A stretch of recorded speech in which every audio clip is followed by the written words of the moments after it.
تمہاری باتوں کی ضرورت نہیں ہے، ہمیں وہی کافی ہے جو شاہ صاحب نے کہا، ہمیں وہی کافی ہے جو آبا و اجداد نے کہا، ہمیں وہی کافی ہے جس پہ ہمارے بڑے چلتے ہوئے آئے۔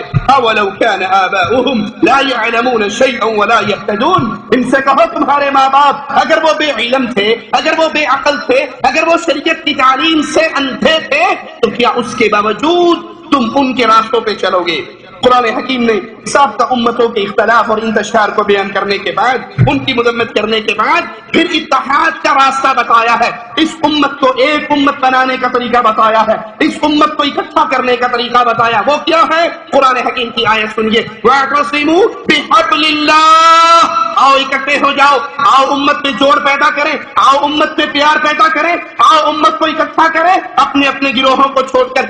یہ پیار کیسے پیدا ہوگا؟ اگر کوئی کہے میرے پیر کو چھوڑ کر ہمارے بڑے پیر کو مان لو، وہ کہے اپنے امام کو چھوڑ کر ہمارے امام کو مان لو، وہ کہے اپنے حضرت کو چھوڑ کر ہمارے حضرت کو پکڑ لو، رب محمد کی قسم دنیا کی کسی شخصیت پہ، کسی پیر فقیر امام حضرت پہ اتحاد نہیں ہو سکتا، کیونکہ اللہ نے اتحاد کا راستہ بتایا ہے، اور وہ راستہ کیا ہے؟ اللہ کی رسی اتحاد کر سکتی ہے۔ اللہ کی رسی کیا ہے؟ اللہ کی رسی اللہ کی کتاب ہے اور محمد الرسول اللہ کا فرمان ہے۔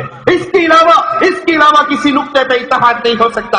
میں آپ کو سمجھاتے ہوئے مثال دیتا ہوں، اگر کوئی شخص کہے آپ اپنے بزرگوں کو چھوڑیں ہمارے بزرگوں کو پکڑ لیں، میں کہتا ہوں میں بغداد والے بزرگوں کو نہیں مانتا، میں کہتا ہوں میں رائمنڈ والے بزرگوں کو نہیں مانتا، میں کہتا ہوں کوفے کے بزرگوں کو میں نہیں مانتا، میں کہتا ہوں میں آپ کے حضرتوں کو نہیں مانتا، کیا کوئی مجھ پہ کفر کا فتویٰ لگا سکتا ہے کہ یہ کافر ہے ہمارے پیر کو نہیں مانتا، یہ کافر ہے ہمارے شیخ کو نہیں مانتا، یہ کافر ہے ہمارے حضرت کی ملفوظات کو نہیں مانتا؟ اتحاد نہیں ہو سکتا۔ آؤ میں اتحاد کروانے کے لیے شریعت کی روشنی میں دعوت دیتا ہوں۔ ایک شخصیت ایسی ہے اگر کوئی اس کا انکار کرے وہ کبھی مسلمان نہیں رہ سکتا، وہ نہ کوفے والا ہے، نہ بریلی والا ہے، نہ رائمنڈ والا ہے، نہ دیوبند والا ہے، نہ بغداد والا ہے، وہ محمد الرسول اللہ صلی اللہ علیہ وسلم ہے۔ آؤ امام الانبیاء بھی اکٹھے ہو جائیں، ادب سب کا کرے، احترام سب کا کرے، عزت سب کی کرے، لیکن فائنل اتھارٹی، آخری بات اگر کسی کی مانی جا سکتی ہے تو محمد الرسول اللہ صلی اللہ علیہ وسلم، اس پہ اکٹھے ہو جاؤ۔ فرقہ پرستی کا سبب کیا ہے؟ اس فرقہ پرستی کا سبب اللہ کی کتاب اور رسول اللہ صلی اللہ علیہ وسلم کی سنت سے دوری۔ امام الانبیاء فرماتے ہیں میں جا رہا ہوں تمہیں دو چیزیں دے کر، ترکت فیکم امرین، دو چیزیں میں نے تمہارے درمیان چھوڑی ہے، لن تضلوا، تم کبھی بھی گمراہ نہیں ہو سکتے، قیامت تو آ سکتی ہے تم گمراہ نہیں ہو سکتے ایک شرط کے ساتھ۔ وہ شرط کیا ہے؟ کوفے والوں کو پکڑ لینا، بغداد والوں کو پکڑ لینا، بریلی کی خاک چھاننا، دیوبند کے دروازے بجانا۔ وہ شرط یہ ہے ما تمسکتم بہما، اللہ کی کتاب اور محمد کریم کے فرمان کو جب تک تم تھامے رکھو گے پوری دنیا کا کوئی بندہ بھی آ کر تمہیں جنت کے راستے سے گمراہ نہیں کر سکے گا۔ یہ جنت کی راہ ہے، یہ اتحاد کی راہ ہے، یہ اتفاق کی راہ ہے، یہ محبت کی راہ ہے، یہ فرقہ پرستی کے بت کو پاش کرنے والا راستہ ہے۔ سب کا ادب کیجیے لیکن ادب محمد کے بعد صلی اللہ علیہ وسلم۔ فرقہ پرستی کا سبب یہی ہے، ہم نے قرآن حکیم کو چھوڑ دیا، حدیث رسول کو چھوڑ دیا، اور قرآن اور حدیث کو چھوڑنے کے بعد اس نے کہا میرا بڑا، اس نے کہا میرا بڑا، کسی نے کسی کو بڑا سمجھا، کسی نے کسی کو بڑا سمجھا۔ اگر اختلاف ہو جائے اور شریعت میں انسانی عقلوں کے مطابق بات کو سمجھنے میں اختلاف ہو بھی سکتا ہے، اختلاف کا ہو جانا کوئی بڑی بات نہیں ہے، اختلاف ہو جائے تو شریعت اس کا حل بتا رہی ہے، غور کیجئے۔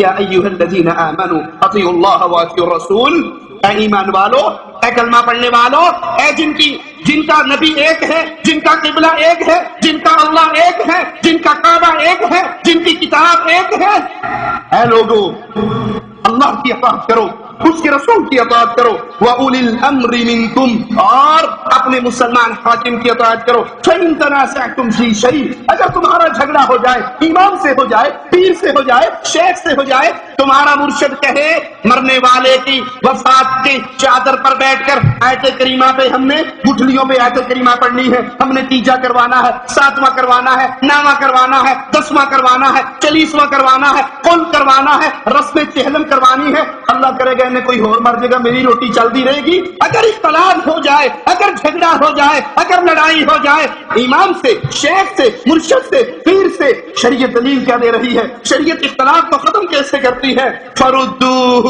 الاللہ، اس اختلاف کو لاؤ اللہ کی کتاب پہ پیش کر دو، اس اختلاف کو لاؤ والرسول امام الانبیاء کی حدیث پہ پیش کر دو. ان کنتم تؤمنون باللہ، اگر تم لا الہ الا اللہ پڑھنے میں سچے، اگر تم اللہ پر ایمان لانے کی دعوے میں سچے ہو، اگر تمہیں آخرت پر ایمان لانے کا دعویٰ ہے، تو ہر جھگڑے میں، ہر مسئلے میں قبر پکی بنے گی یا کچی، قبر پہ سجدے ہوں گے یا نہیں، قبروں کا طواف ہوگا یا نہیں، 12 ربیع الاول کو جلوس نکلیں گے یا نہیں، رجب میں کنڈے بھریں گے یا نہیں، ان سارے جھگڑوں کو اٹھاؤ، محمد کریم کے فرمان پر لے آؤ، عرش والے کی کتاب پہ لے آؤ.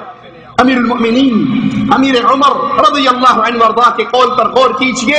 اپنے پیروں کی ہر بات کو آنکھیں بند کر کے ماننے والوں، 2 رکعت نماز انے راجو حال امام دا وہی میرا، اللہ اکبر. امیر عمر کا جملہ سنیے.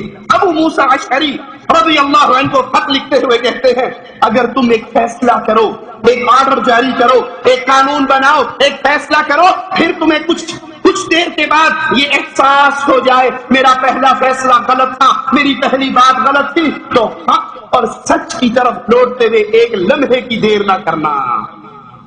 کون کہہ رہا ہے؟ امیر عمر. کسے کہہ رہے ہیں؟ ابو موسیٰ اشعری رضی اللہ عنہما. ایک لمحے کی دیر نہ کرنا. کیا ثابت ہوا؟ کسی کی عقل، کسی کا قول حرف آخر اس وقت تک نہیں بن سکتا جب تک اس پہ محمد الرسول اللہ کی مہر نہ لگی ہو صلی اللہ علیہ وسلم. امام ابو حنیفہ رحمہ اللہ اپنے شاگرد ابو یوسف سے کہتے ہیں اے یعقوب، میری ہر بات کو نہ لکھا کر. جو آج میں کہتا ہوں کل کو اپنا قول بدل لیتا ہوں، پرسوں کل کے خلاف کہہ دیتا ہوں، میری ہر بات کو نہ لکھا کر، میری رائے کو نہ لکھا کر.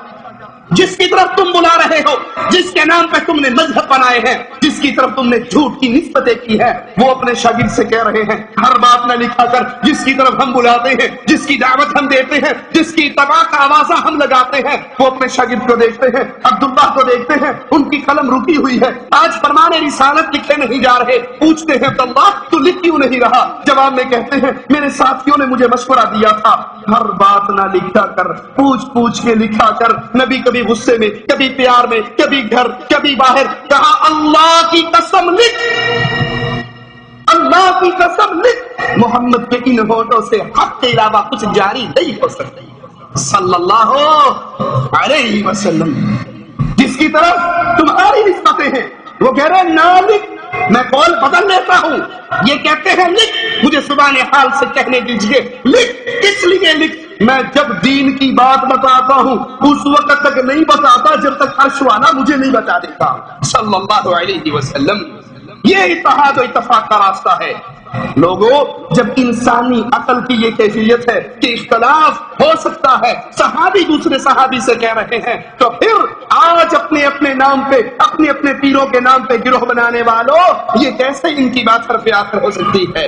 مالک کے فرمان پہ غور کیجئے وَمَا اخْتَلَفْتُمْ فِيهِ مِنْ شَيْءٍ فَحُكْمُهُ إِلَى اللَّهِ. اگر تمہارا کسی سے کسی مسئلے پہ جھگڑا ہو جائے، فیصل شاہ صاحب نہیں ہے، فیصل پیر صاحب نہیں ہے، نوری بوری سرکار کا فتویٰ آخری فتویٰ نہیں ہے، فیصلہ کروانا ہے تو عرش والے کے قرآن پہ لے آؤ، مدینے والے کے فرمان پہ لے آؤ. قرآن حکیم کی حکمت سے بھری ہوئی ان تعلیمات کو جب لوگوں نے اپنے سینے سے لگایا، صدیوں کی دشمنیاں ختم ہو گئی. تلواروں سے خون ٹپکتا تھا، وہ تلواریں نیاموں میں داخل ہو گئی، ایک دوسرے کے گلے لگ گئے، بھائی بندی بن گئی. کس طرح کے بھائی بنے؟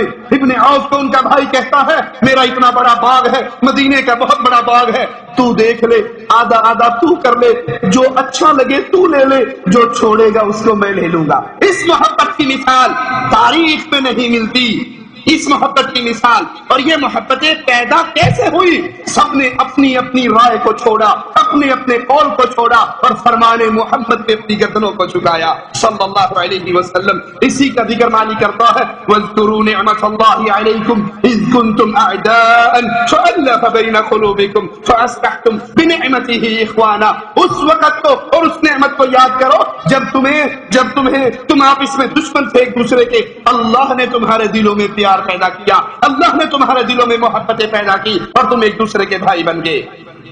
نبی کریم صلی اللہ علیہ وسلم کے مبارک دور کے اندر، خلفائے راشدین کے پیارے دور کے اندر امت کا یہی طریقہ رہا. اگر